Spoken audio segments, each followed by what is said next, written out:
छठ व्रत कथा। प्रिय व्रत नाम के एक राजा थे। उनकी पत्नी का नाम मालिनी था। दोनों की कोई संतान नहीं थी। इस बात से राजा और उसकी पत्नी बहुत दुखी रहते थे।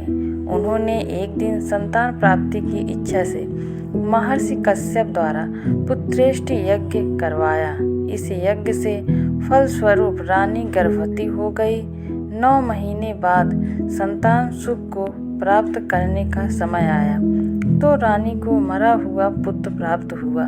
इस बात का पता चलने पर राजा को बहुत दुख हुआ। संतान शोक में वह आत्महत्या का मन बना लिया। लेकिन जैसे ही राजा ने आत्महत्या करने की कोशिश की, उनके सामने एक सुंदर देवी प्रकट हुई।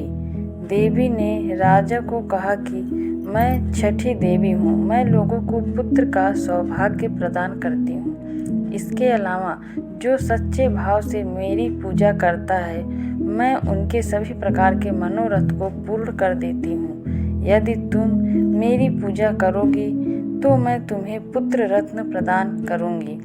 देवी की बातों से प्रभावित होकर राजा ने उनकी आज्ञा का पालन किया। राजा और उनकी पत्नी ने कार्तिक शुक्ल की छठी तिथि के दिन देवी छठी की पूरे विधि विधान से पूजा की। इस पूजा के फलस्वरूप उन्हें एक सुंदर पुत्र की प्राप्ति हुई। तभी से छठ का पावन पर्व मनाया जाने लगा।